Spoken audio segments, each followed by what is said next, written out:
hendak berangkat memancing ikan, mendadak Pramono didatangi oleh kakak kandungnya yang bernama Baskoro. Tanpa diduga dan disangka-sangka, dengan wajah memerah menahan amarah, Baskoro lalu menudingkan telunjuk jari tangannya sambil mendamprat Pramono. Pram, jangan berbuat yang aneh-aneh dan bikin malu keluarga di rumah ini ya. Dengan wajah kaget bercampur heran, Pramono menjawab. Lah, memangnya ada apa, Mas? Pagi-pagi datang langsung marah-marah tak karuan.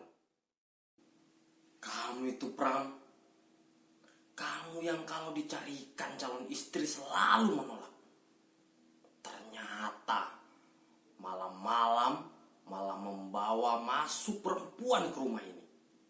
Sahut Baskoro. Buruk Mini yang melihat semalam ada perempuan yang masuk rumah ini.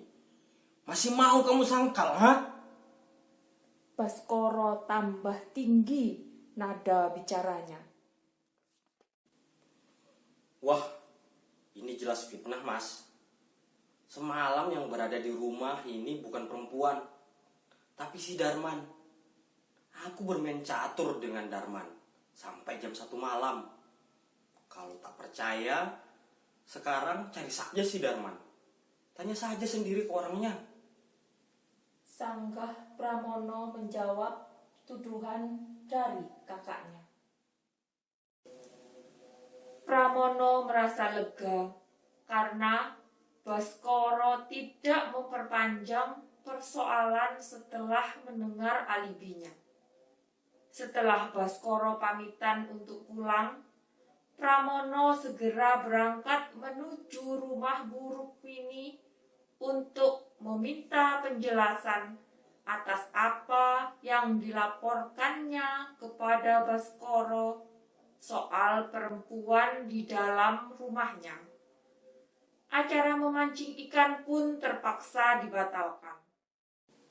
Kedatangan Pramono di rumah Bu Rukmini bukannya membuat persoalan dirinya semakin jelas, namun malah menciptakan adu mulut yang sengit. Bu Rukmini tetap kukuh dengan apa yang dilihatnya dan dilaporkannya kepada Baskoro. Tadi malam, dia memang dengan kepalanya sendiri melihat ada seorang perempuan di rumah Pramono.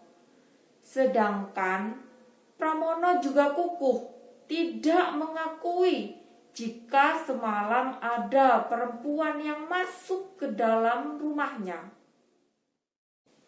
Pertengkaran antara keduanya pun mengundang perhatian para tetangga. Darman yang kebetulan juga datang ke tempat itu pun memberi kesaksian bahwa dia semalam bermain catur dan tidur di rumah Pramono. Paling Bu Rukmini hanya melihat sekelebat saja bayangan seperti seorang perempuan, ujar Darman. Heh, Darman, mataku belum buta. Aku masih bisa melihat dengan jelas tahu, sahut Bu Rukmini dengan sengitnya. Pak Wardoyo, salah seorang tetangga yang hadir di tempat itu, membenarkan apa yang dilihat Bu Rukmini. Sebenarnya aku juga pernah melihat ada perempuan di dalam rumah itu. Bukan hanya sekali saja aku melihatnya. Itu kira-kira jam 11 malam. Perempuan itu cantik sekali. Baju yang dipakainya berwarna putih dan rambutnya dibiarkan terurai menyentuh pundaknya, ucap Pak Wardoyo. Heh, Darman, dengar itu. Pak Wardoyo juga pernah melihatnya. Kok kamu berani-beraninya beraninya bilang aku cuma melihat sekilas saja? Cibir Bu Rukmini.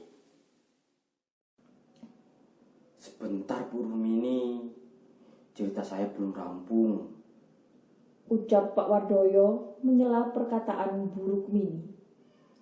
Waktu itu Pramono menitipkan rumah ini kepadaku karena dia akan pergi mengurus dagangannya keluar kota selama 5 hari. Kunci rumahnya juga dititipkan. Jadi rumah itu kosong, tak ada siapa-siapa. Ujar Pak Wardoyo.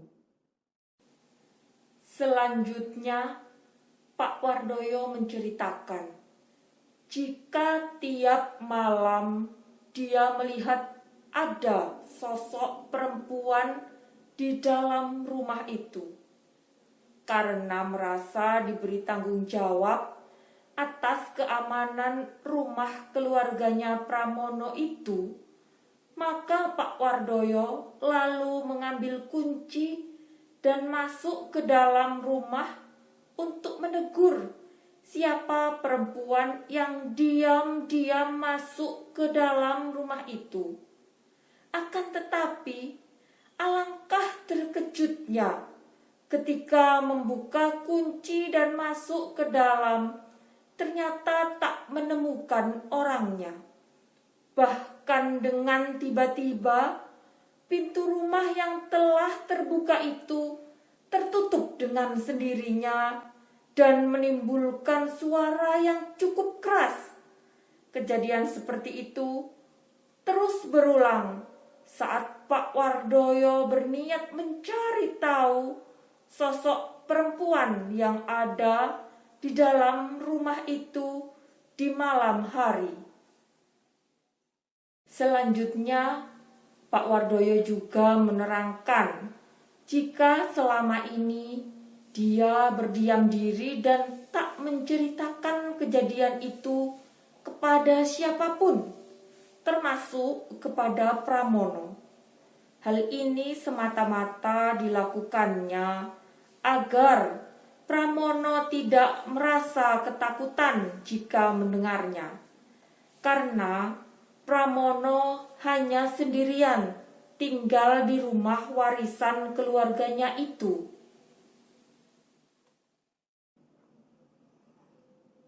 Yang jelas perempuan itu bukan seperti kita ini. Ujar Pak Wardoyo mengakhiri ceritanya. Nah, sekarang sudah jelas kan duduk persoalannya.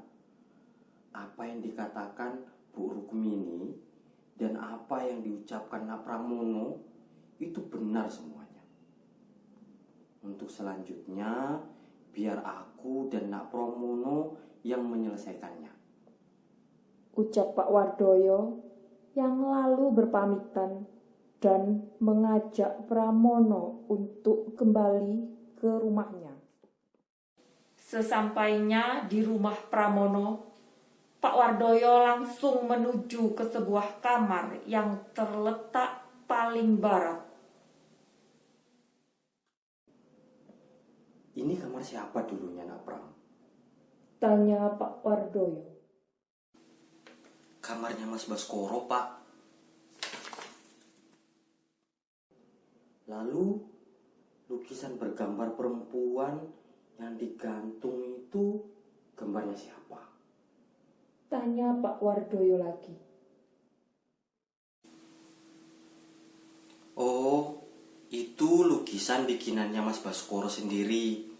Perempuan yang jadi model di lukisan itu namanya Mbak Kirana. Dulu dia pernah jadi pacarnya Mas Baskoro sebelum akhirnya putus dan Mas Baskoro kawin dengan Mbak Reni yang jadi istrinya ini. Jawab Pramono. Mendengar jawaban Pramono, Pak Wardoyo hanya bergumam saja dan lalu meninggalkan kamar tersebut untuk kemudian duduk di kursi yang ada di teras rumah. Tak berapa lama kemudian, Pramono datang mendekat dan duduk di dekatnya. Nak Pram, Perempuan yang malam-malam aku lihat itu wajah dan pakaiannya sama persis dengan yang ada di lukisan kakakmu itu. Dan aku juga yakin apa yang Bu Mini lihat sama dengan apa yang aku lihat. Sepertinya ada sebuah pesan untuk kakakmu, ujar Pak Wardoyo. Pramono hanya mengangguk pelan tanpa mengucapkan sepatah